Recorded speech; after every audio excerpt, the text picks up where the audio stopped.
Welcome everyone to the Flyte Contributors Meetup. Today is April 13. I'm David Espejo and happy to be your host today. A couple of reminders, it's important. First of all, this meeting is being recorded and the recording will be posted to the Flyte's YouTube channel under the Flyte Contributors Meetings playlist. And next thing is that, well, Flyte is an AI and Data Foundation project. So this meeting falls into the Linux Foundation Code of Conduct. Basically, be nice to each other. Cool. So let's get started. Again, I'm sharing here the link to the agenda and notes. Please consider adding yourself to the attendees list, including your affiliation. That would be great. And for the next item, time to welcome new faces. So would you like to briefly introduce yourself, Shirei? Oh, can I start or? Yeah, if considering that if it's your first time in the contributors meetup, wondering if you wanted to briefly introduce yourself to the community here. Oh no, I've been previously to the contributor meetup. Cool. That's awesome. Thank you. Yeah, and it's great to have you here because it's a good reminder that contributions take different shapes. It's not only purely code, but also what you're doing. I mean, spreading the word. That's awesome. Thank you, Shivi. Cool. Who else for the first time here? I don't see anyone else. That's awesome. Okay, welcome again. Cool. Okay, next item will be review, quick tour on outstanding RFCs.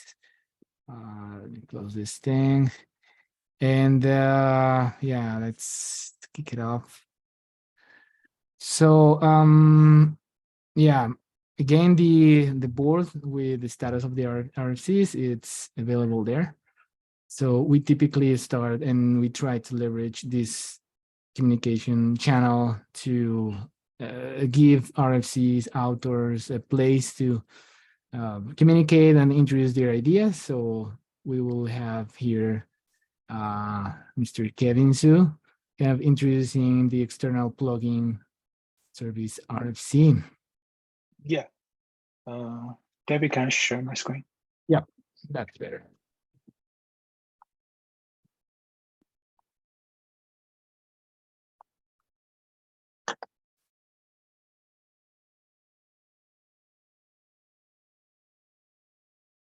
Okay. Could you see my screen? Yeah. All right. So we create a new component called external plugin service. And we have RFC in Flyte repo, pull request. So what's external plugin service? So for now, Flyte plugin living the Flyte propeller. So there's some issue, like for example, like every time you add a new plugin, you have to recompile, rebuild the whole propeller.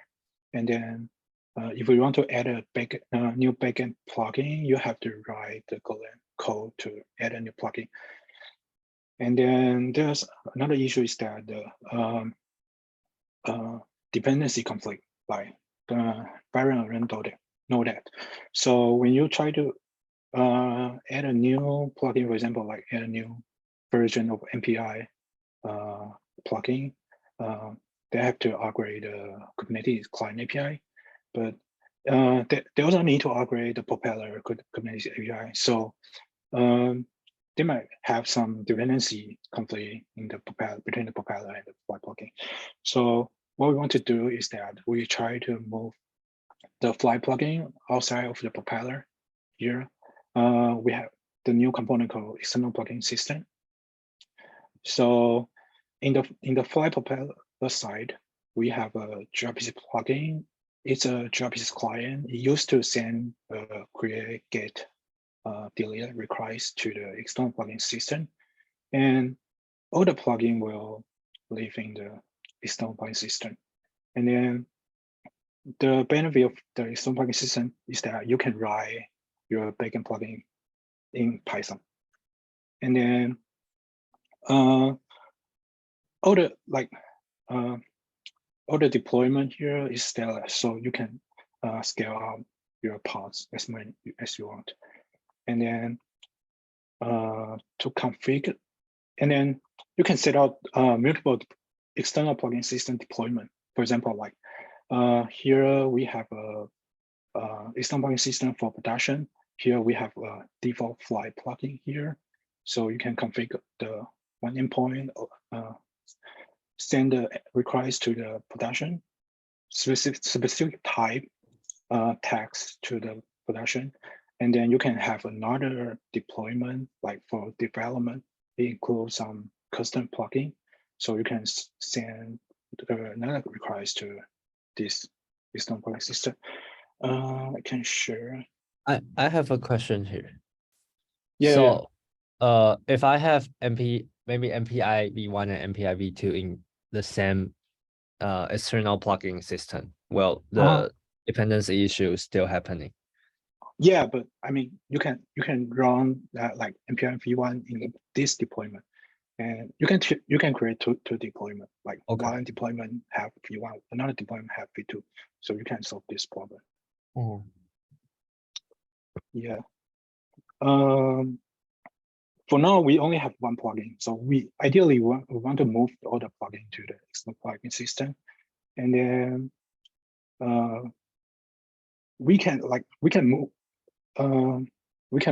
all the plugin into one deployment. We can like each deployment only have one plugin. It depends on use case. Like yeah. Okay, and then here is example to write a backend plugin in Python. So basically, you have to extend the backend plugin base class, and then Propeller will send task query requests. It include a text template, input data, the output prefix, where you write the output to, and then get, delete. That's it. This you just need to implement these three methods, and then you register this backend plugin, and then how to deploy this backend plugin. You have to write a new Docker file for your deployment. So basically, you install your Flyte plugin here, and then we add a new command called pipeline serve, which means like if you want to test your backend plugin, you can run the this Java server locally, and then you can test your backend plugin server.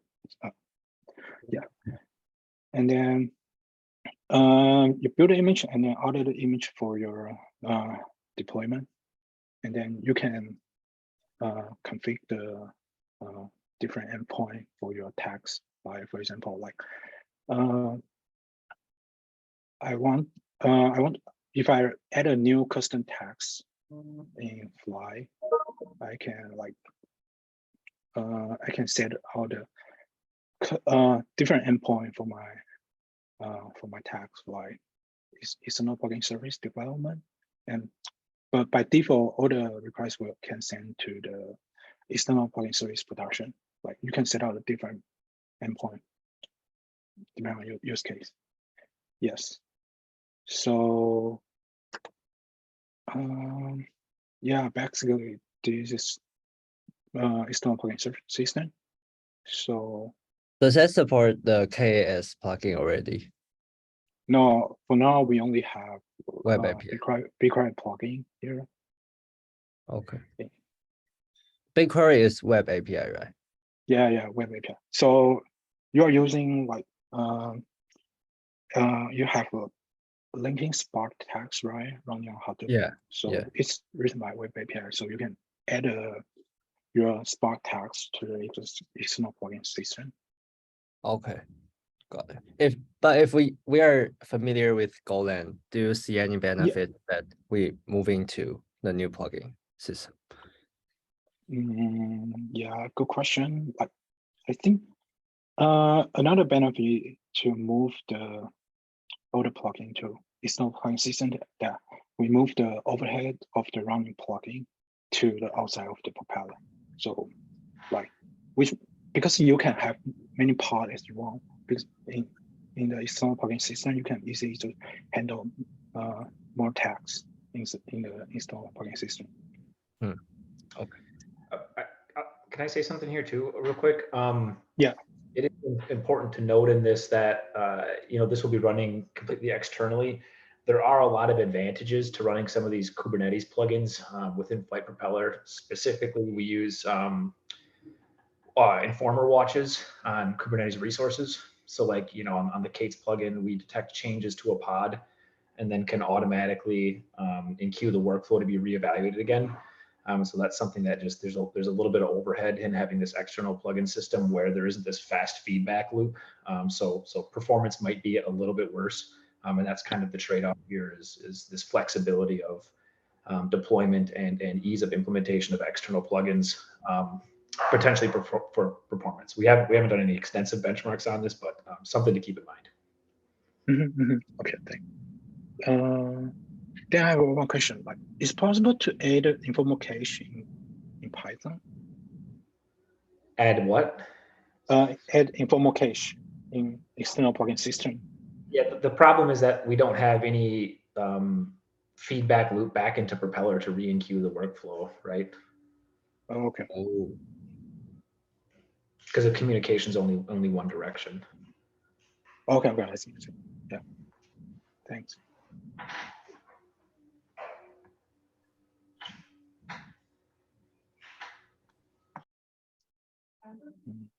One question. Yeah. I reviewed the PR on Saturday. I think there was a discussion whether all the plugins should be in one image or whether there should be one image per plugin. And here it says now, right, rebuild the Docker image. So is it currently one image?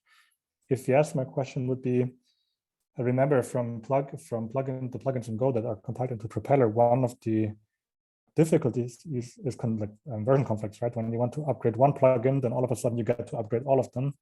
And spending most of my time in Python, I can say that's just the same there. It's not any better.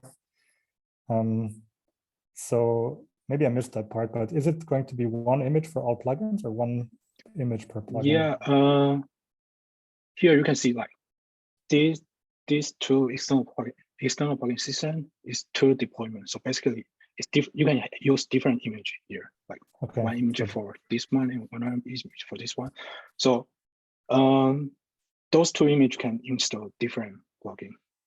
So basically, we can put multiple plugins into one image, but have multiple images. Yeah, you can also use like one image in one image with one plugin. Yeah. Okay, that's good because okay, perfect. Then we don't have the problem.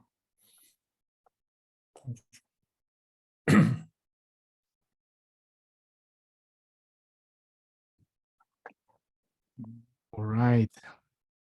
Any other question, comment? Nope. Anything else you'd like to cover, Kevin? No. Cool. That's great. Awesome. Yeah, again, feel free to add your comments, observations to the PR itself and keep the conversation async. Cool. Thanks so much, Kevin. All right. Next up was the array node RFC. Is there any update for this proposal? Really no update. I think, generally everybody that's taken a look at it says this would be great to have, as I understand it. So I actually have a MVP working right now in the back end. We can talk about it. I don't know what the process looks like to merge this, but I would push forward with merging this, I guess, as soon as we can. Generally, I think people think it's a good idea. Yeah, I think in regards to the RFC process, next stage will be the final comment period, is when the community agrees that we have already discussed all the potential trade-offs, alternatives, etc., and we are ready to make a decision in 7 days or less.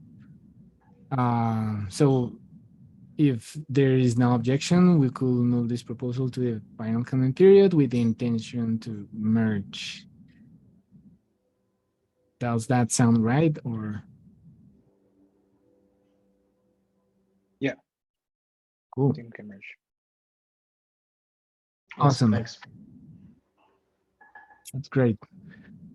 Cool. Around this system tags and metadata proposal, does anyone knows if there's an update?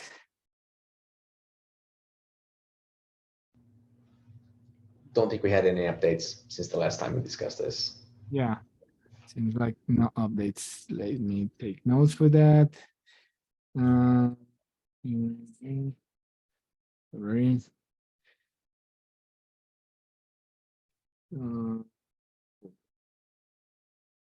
There you go. And all right, next one will be the config override.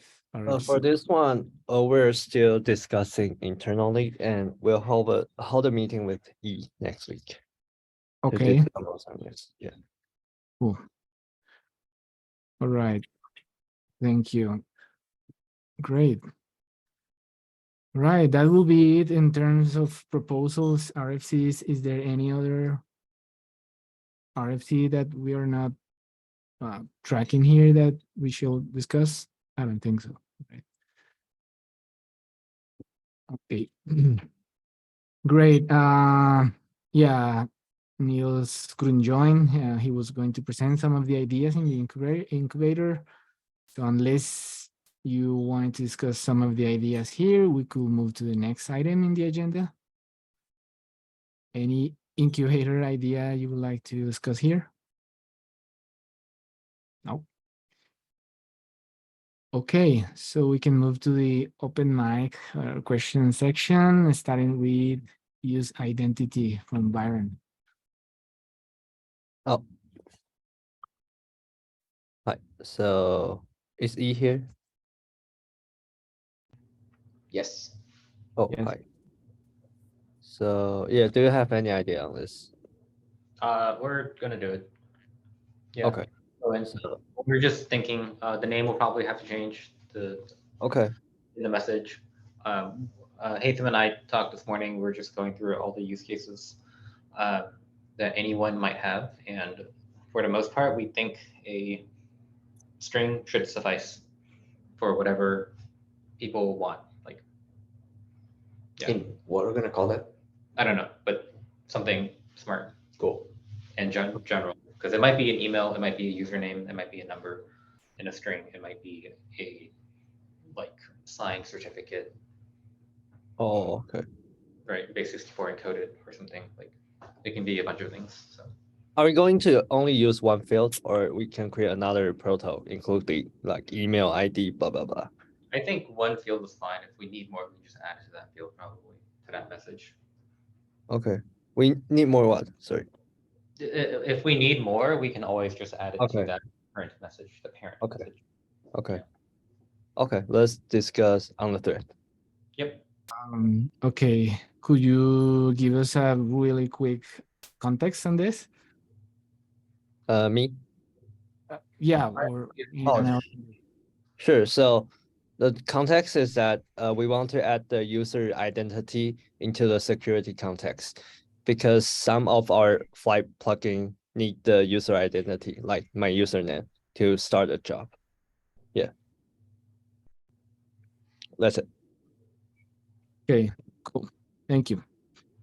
Anything else regarding this item? No. Cool. Thanks.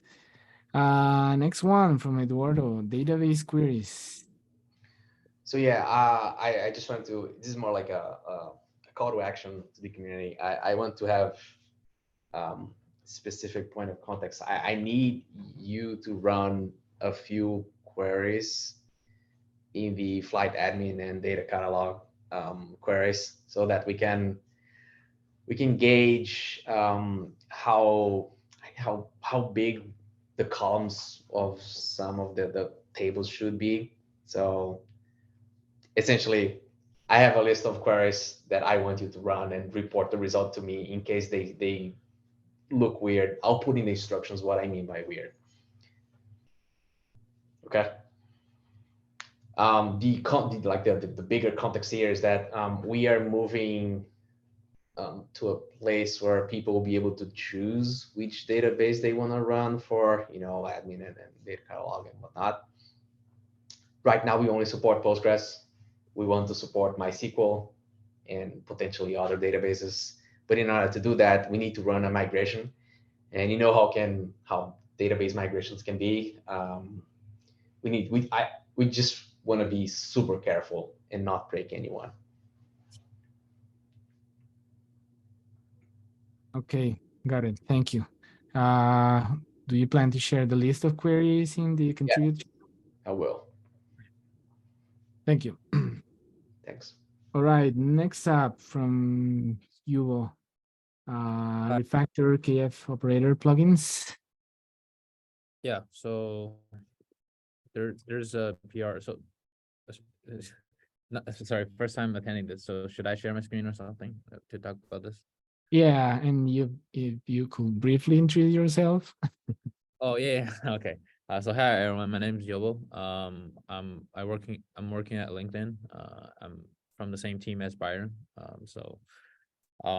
We are currently leveraging Flyte to build our orchestrated system. And we have been using Flyte, and we have found some issues, and we're trying to fix that. Yeah, so this particular issue I have talked to Dan. So it's because when we are using the kubeflow operators, MPI, TensorFlow, TF jobs, we have troubles setting different resources and images for different replica groups. For example, for MPI job, you have launchers and you have workers. They should be using different resources. But right now, the only thing that's exposed on Flyte end is the a worker, or the number of workers, and I think number of the launchers. So that's not enough. So but okay, so let me share my screen.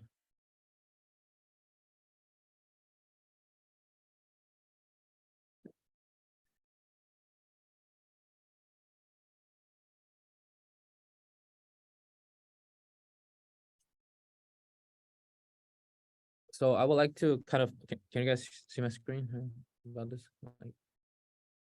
Yep. Okay, so I think the issue is that we want to refactor this and make it into a separate a new version of plugin, which is not backward compatible. Like I'm not sure what people think in this way, like how do we actually does not break the existing user experience, like because the IDL is not backward compatible. There are two ways of doing it. So one way is to basically add the new fields into the existing IDL field. And that the problem with that is that then we have then it's hard to kind of like refactor the code because we are adding the things to the existing protobuf. And the other way is actually having a completely different protobuf file, and then by in the backend we can use this new introduced task type version. So if it is task type version 1, we handle it in a certain way, and if the task type version 2, we handle it in a different way. But I think Dan suggests me to go with the second approach. But the problem with second approach is that so when users actually didn't upgrade the backend propeller, but they updated the Flyte, then we're gonna still face this backward incompatible thing. So because the propeller is not updated, the plugins are not updated. It's not expecting version 2 of the task in Flyte, but the Flyte is actually updated. So I'm just wondering, how is Flyte currently handling such background incompatible changes. The task template has a version number in there. Yes, Past typically have used that to. but if Yeah. sorry, someone's trying to say something. Dan, I was just trying to chime in here. Yeah, so we talked about this very briefly, and it was like this task type version that Kate had suggested is kind of the direction that I was hoping we would go with this.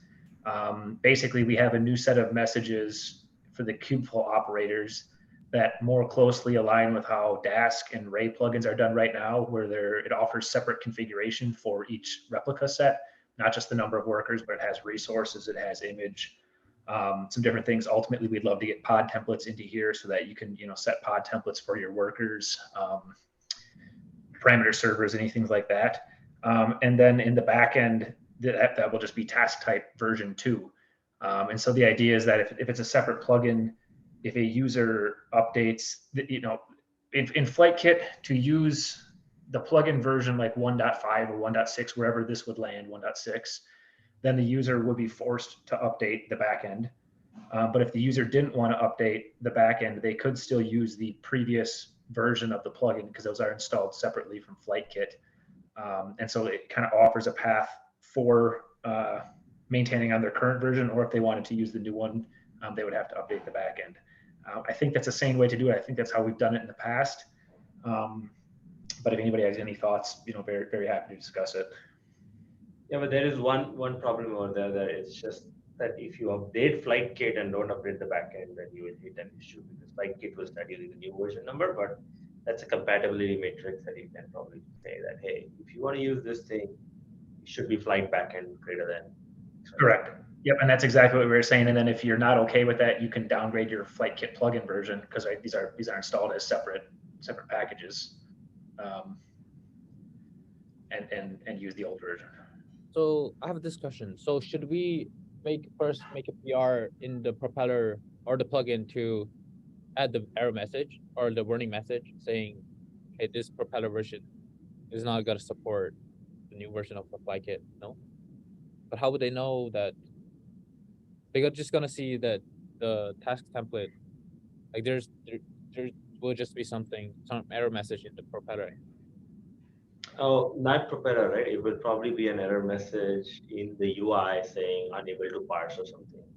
Okay. Yeah, that error message will be propagated back through the task execution, so that if propeller says that it can't process the task type version, then when a task of that new type would be executed in the UI, it'll say, when we can be smart about this, version incompatibility or something like that. I think every plugin should have that probably. Like every plugin should have. Maybe this should be in plugin manager at some level that, hey, version is different as compared to what I expected. Currently, we don't have that.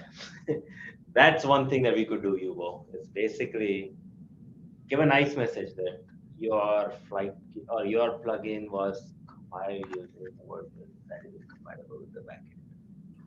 And does Flyte have some kind of like version set system? Like, so what Flyte version work with what propellers? We're not maintaining a compatibility matrix right now, I don't believe. Yeah.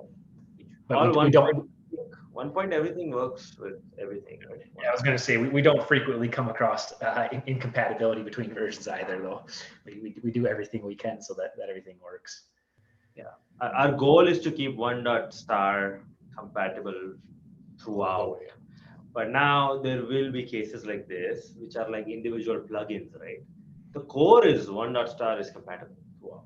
It's feature based, right? Like you can't use gate node like it with Vivo if you're on 1.0. Yes. So like as you upgrade, you're expected to upgrade things, but there is backwards compatibility. If you want new features, yeah. And those usually die in like at registration time itself. But like in this case, because it's a plugin, it's going to be a runtime failure.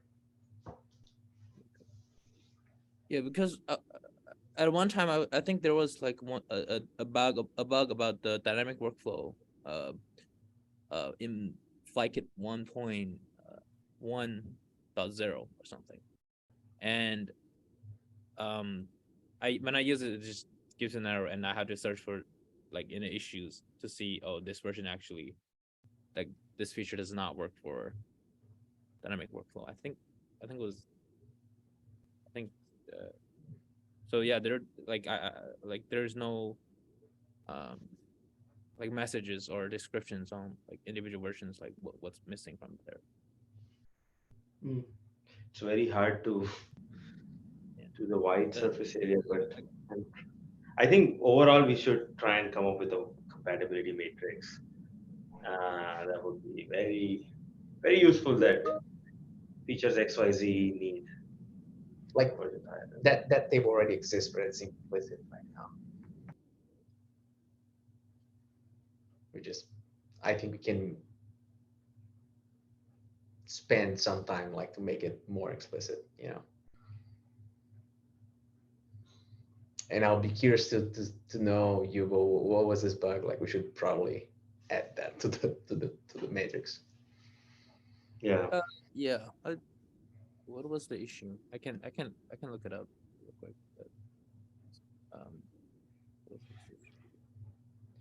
Hey, can you share the link? David, can you share this link with the Spotify folks? I think some of them should also be joining Right. Yep. in this channel. I can see. Because I see them active. It's very late for them now. Yes.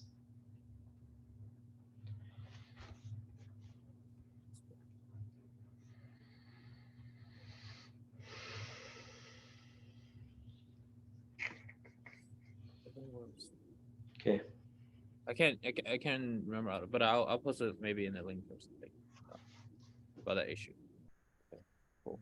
I think, yeah, I guess we can sync offline about like how do we add this error message about non-compatible versions of the propeller in the propeller. Also, I see a lot of bugs have kind of been logged. We should do a bug bash in the community, just like all of us together once. Just kind of squash a bunch of these. Some of them are actually already resolved. We've not done a good job of closing them, I feel, but probably Great. Thank you. And I think the next item also came from Yuval, global config. Yeah, there's a so I think this is a question for the AI folks. So we are trying to set the configs at the pipeline level, like workflow level. So this config should be accessible in every task. For example, we want to set our own workflow name, but currently, I don't think there's something in Flyte that supports that. No, I think this for me this sounds great actually. I don't. How that look like? How will it get passed? Yeah. Yeah, to the task. actual do we inject it in the Flyte context somehow? How big of a config are you thinking? Can you give an example of what all are you thinking of putting in there? Like what, like so basically our workflow should belong to certain groups, certain AI groups, and Isn't it labels and annotations for execution? No, but within the task itself, we need that info to send it to our metric system. So in the task, we need to access that. So at execution time, like when you're kicking off execution, you want to pass that object, right? Basically, like Flyte context, you can access it within the task. But Flyte context, I know is internal, like it doesn't support you to like add anything to it. Would environment variables be enough? Environment, yeah, that's enough. But the thing is, that's set at the task level, right? No, I was actually thinking of also supporting environment variables at the workflow level and at the execution level override. So that's actually not a hard piece of work, and it has a lot of benefits. Like it's part of array node right now, adding environment variables on the execution context in the workflow. So when you start an execution, you can say, I put these environment variables on every task. Did you add it? Who added it? Some IPRs. Oh, okay. Would that work, Yubo? So okay. Can we associate this with the launch plan? Like, so Yep, absolutely. so for launch plan, you specify, okay, I have this configs for this launch plan. I think so. That we should be able to do that. I think that's actually the right thing to do. It should have been in the launch plan and in execution context. But So, but there's one issue with it. So I think these doesn't affect caching, right? If I said it as a context, yes, It's doesn't not affect part of caching. the signature. It won't affect caching. So we're thinking like, is it if we set certain fields, like can we like make some fields like affect caching? So actually, you change this because but then it should be an input Like you are not the, yeah, it has to be part of the signature, right? because some people have asked us in the past, Yeah, like it's like- Stripe asked us, can you remove Can this you- one input variable from caching? So it's right, like like excluding some input like from okay. So, but I they I were do opposite, right? Opposite thing. you're asking. yeah, no, but I do realize that there is like a invalid caching flag you can set, right? When you're with the execution context or parameters. Yeah. Yeah. So do you think it's possible for us to like maybe in the let's say when executing a workflow, like we determine whether we want to enable that flag like within some like maybe pre-execute of the workflow. Oh, at the point of workflow execution, not like in admin. Yes.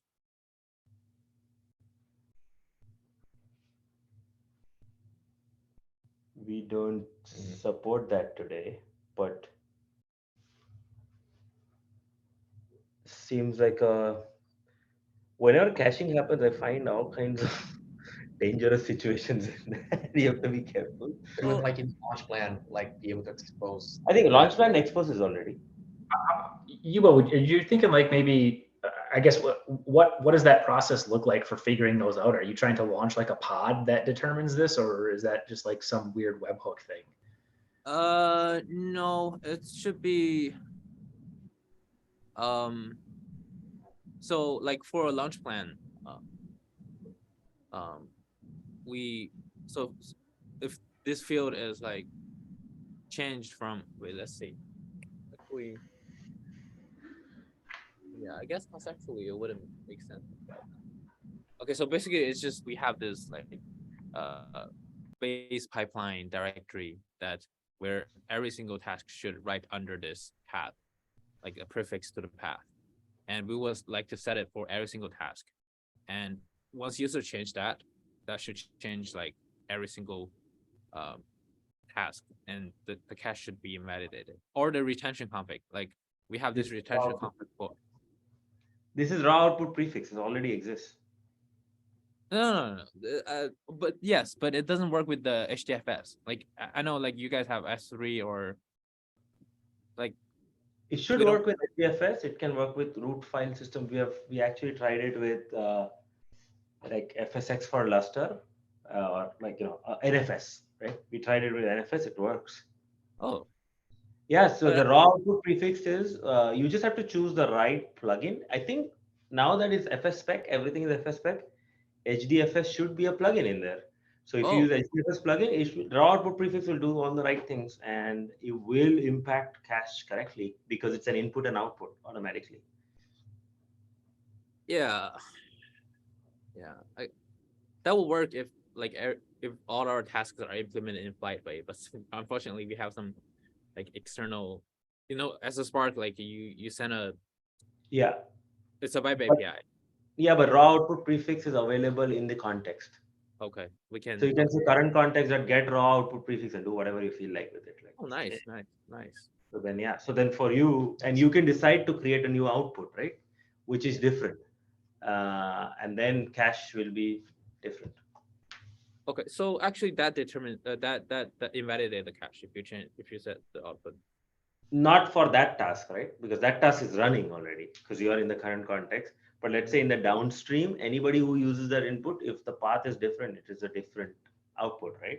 So I the see what next input will not be assumed to be cached.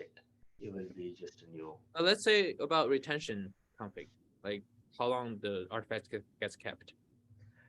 That is interesting. That is a whole rabbit hole. Retention config, and I think we should probably do that at the launch plan level too. I feel at some level. I don't know, Dan. What are your thoughts on that? How long do we have here? 15 more minutes? I don't. Some kind of fun, crazy stuff will happen, but yeah, it's just... No, Dan. But what do you think? I'd be happy to discussing it. I mean, we still have all the cache delete stuff, all the PRs open from Nick that had opened that up that we need to work our way through. And then that, in the UI has cache delete buttons. The goal was to like integrate that with cache expiration features where, we can then delete the cache on expiration and different things like that. I think adding cache expiration at the task level makes sense. Launch plan level potentially. Yeah, I don't know, sky's the limit. But you think, okay, all right. So yeah, I think this deserves an RFC though, Yuko. I think this is a little dangerous. It'll bite people. Yeah, I guess my general question is how like existing Flyte users are using, are setting these pipeline or workflow level configs. There's no workflow, the system level cache expiration, right? So only the TTL is system level. So after 30 days or whatever, you try to hit it again, it says, no, I don't find it, and you run it. The beauty, the way, if you think about pure cache, right? That means the executions are hermetic. That means in worst case, you rerun them, you result in the same output in a different place, and it's okay. Right? They will not affect each other. That's the goal of the system. It's like it should not impact the stability of the system. Worst case, you'll get an extra execution, but cache was only an optimization, right? All right, I guess that's all I need. Thank you. Awesome. Sorry, that's great. Thank you. Okay, next item, because well, I think Shirei had to drop. Fabio, you discovered a small bug with pod templates. I think we already discussed it in the chat. There's a PR that fixes it. I'll review it. I think it's good. Also not blocked like that. Like I built a propeller image that kind of patches it in a bit brutal way, but at least our engineers are happy. And then I'll test what Byron built and see fixes it. Awesome. That's great. Thank you. All right. Anything else you'd like to cover here, discuss here, share? I had one thing. One was about the torch run stuff that Fabio and I have been kind of working on, mostly Fabio. I've just been doing a little bit for it.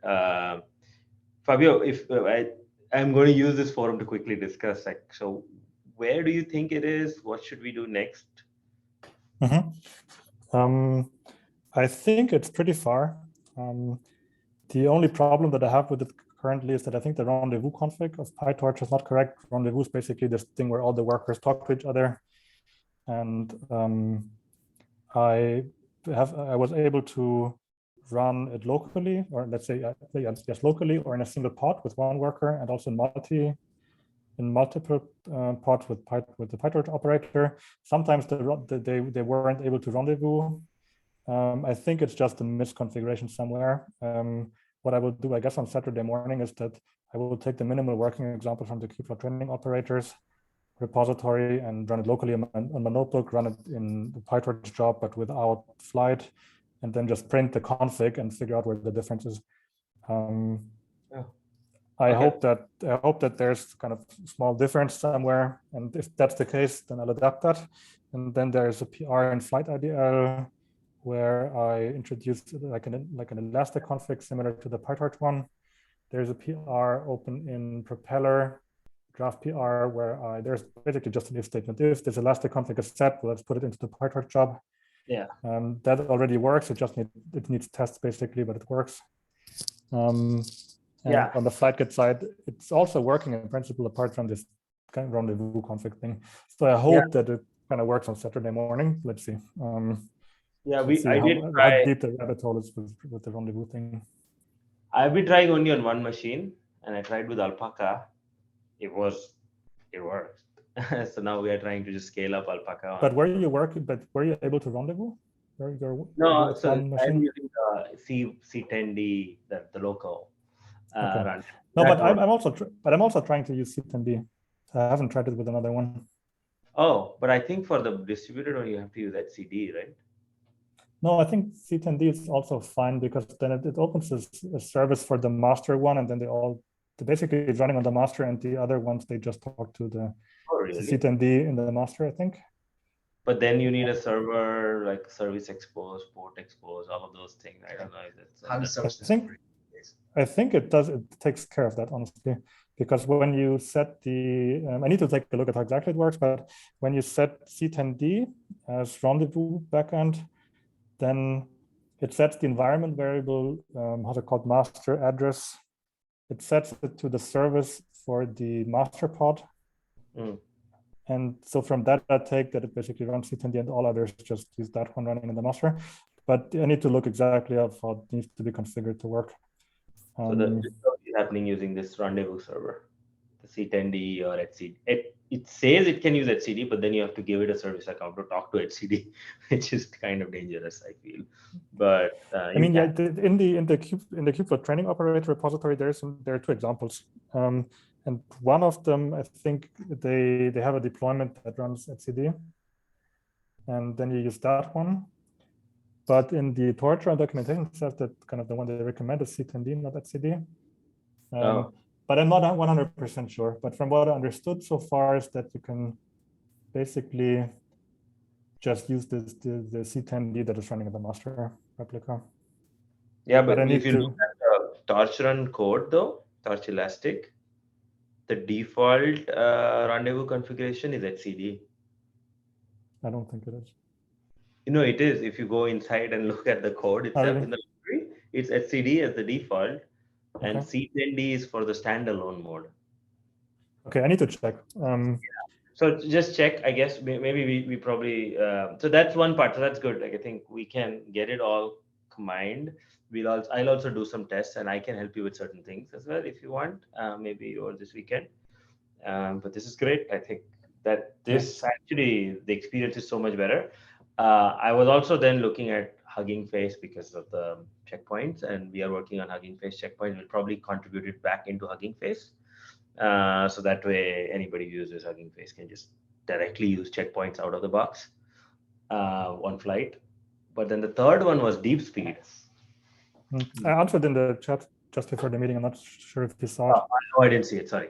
Yeah, so deep speed. Yeah. Yeah, okay. I'll take a look. So yeah, that's like, let's talk about that. Probably it's like a similar pattern. I don't know, maybe not. I can answer, I guess. Is everyone familiar with deep speed is, or should I give a quick summary? Give a 2 minutes. So basically, the idea of the deep speed, was a paper from Microsoft. They introduced the so-called zero optimizer, and the idea is that you can have when you have n times more GPUs, you can have an n times larger model because only every GPU in the cluster only has a subset of the model, and then basically at every step in the forward or backward path, all the GPUs communicate with each other and send each other the respective weights they need. But in total, the entire model is distributed over all GPUs, which is pretty cool. They trained these Megatron models using it. And I never seriously trained something with it, but 1.5 years ago, the ML engineers, they asked me whether we would be able to run it with what we had. And I kind of hacked it together that I could run it in a PyTorch job, a kubeflow PyTorch job, because ultimately under the hood, when you use the PyTorch backend, the only thing it does, it wraps Torch distributed init process group. There's a deep speed init process group, but ultimately it's just Torch distributed. And I think it's all memory optimizations per process. That's what it really does, right? Yeah. Yeah, it does also offloading to NVMe drive. So that does some crazy optimizations. But let's say we kind of hacked together a minimal working training example in kubeflow PyTorch job. You needed to install the NVIDIA, MVCC needed to be installed and some other stuff. But back then, at least, we kind of trained a minimal working example using a simple key for PyTorch job. So we should test it again. But if they didn't change something, I guess it would already be supported. Oh, really? So with Torch Run, you can use. I thought deep speed is a separate entry point, but maybe I'm wrong. We didn't use it with Torch Run. We used it with vanilla Torch distributed training. Ah, okay. So I think deep speed, just like Torch Run, now has a new just a entry point kind of a thing, but maybe I'm wrong. So let's take. I think it's catching up. I think deep speed is really. Yeah, they have a CLI entry point, but I don't think you need to use it. Oh, okay. But that was 1.5 years ago. Maybe things changed. Right now, all the big models are all trained using deep speed, right? Like they're all like getting bigger. Cool. Does it work with like any architecture? Yeah, this is infrastructure stuff. It's nothing to do with. Yeah, the crazy thing is that in the paper they say there are 2 papers, but one would think this leads to some crazy network traffic, right? But I think it's they quantify the penalty, and it's just a factor of 1.5 training speed, which is interesting. I think it's just really good engineering. I don't think there's any like it's really good engineering, and they really optimize it. Okay, he's just a infra guy. Yeah, so but it's a very like all the GPT, all the GPT-4 and everybody now. So it's pretty interesting. Cool, thank you. Hopefully, I know that's a lot, but like we probably at some level there is some work going on in this area, and there will be hopefully. Fabio is the real expert here, but there are a few people on my team also. We'll bring all of you together, and let's get. Yeah, I'm happy to look again at this deep speed thing. Unfortunately, I don't have the problem that I need to train such a big model. I wish I had. Yeah, no, nobody has. I think we can just say that, hey, it's there. Let's see if anybody wants to train. Maybe LinkedIn will have, so we can talk to them. So, cool. Maybe one FYI about the Torch Run thing. If you work on it, it looks hanging. For example, if you set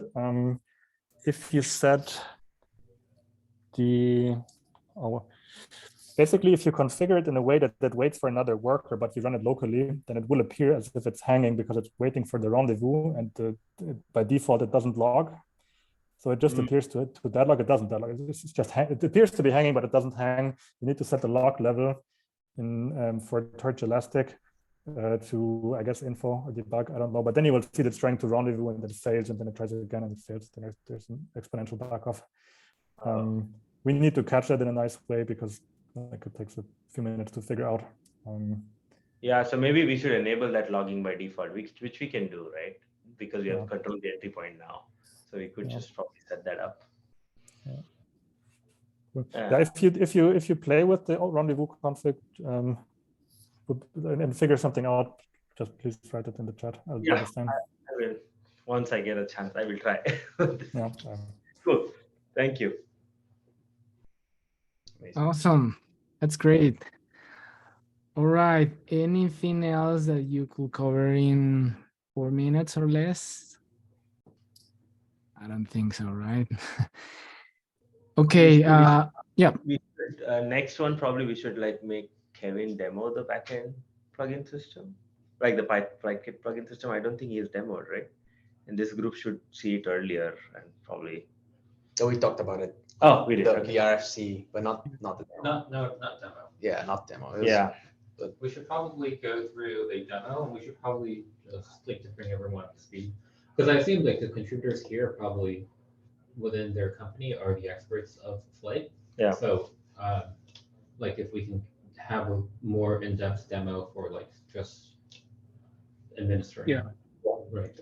Like how this would be installed, like start to bottom, not just like user demo. Can we also get like Mick from Stripe and I think I'll also ask Ruksha from Tesla and a few other places to join this meeting, because that way we can get more feedback from some of these contributors.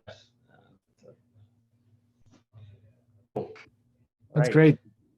Well, thank you all for joining. It was great, and hope to see you in the next one. Bye. Bye. See you all. Have a good day. Yeah.